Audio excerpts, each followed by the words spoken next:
Beloved of God, what a privilege it is to come your way again with the New Wine broadcast. Today we'll be talking about a very important figure in the Bible, and it's a story that we have all read, we have preached about it, we've talked about it. Let's see how God will use this to bless us, and that's the man called Daniel.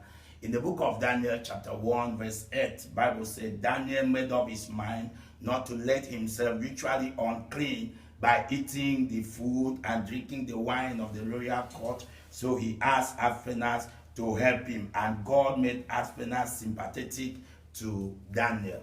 I will be discussing the topic, make that difference. Men and brethren, ladies and gentlemen, we are living in a world where people would like to do what I call copy and paste. You look at what your neighbor is doing and you think that is loud and popular. You accept that as your own style and model, and you start living in it. The world today is looking and waiting on men who will make that difference, who will make that change, who will bring that needed impact, who will do things that other people are afraid to attempt. Daniel is one man who modeled himself in the land of Babylon. He had opportunity to have been taken captive by the king with a lot of his friends, and they were taken to the king's palace.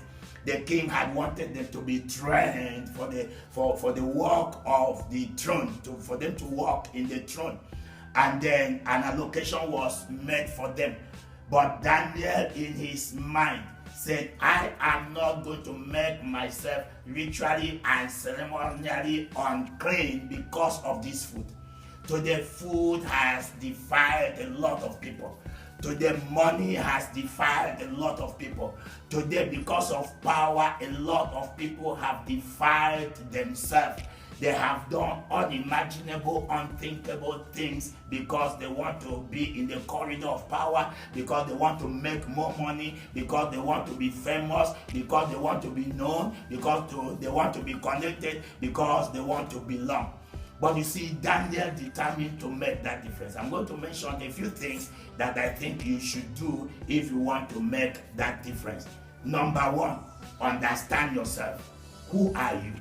You are the only unique person in your own caliber on the face of the earth. You are not like your neighbor. You are not like your brother. Understand yourself. Number two, understand your vision. Understand your values. Understand your dreams. We may have shared visions, but we are different. Our vision and the way we vow towards achieving it will always be different. If I understand where I am going and what I am supposed to do to get there, then I am not likely to want to copy the ways of the world and what other people are doing. Number three, attempt something that is big. If you are busy consistently and continuously pursuing something that is bigger than you, tendency is that there are some things you will not want to do.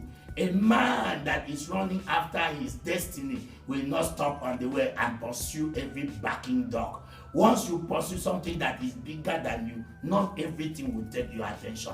Pursue something that is big. Number three, connect with those who are going to the same way with you. Make your company known.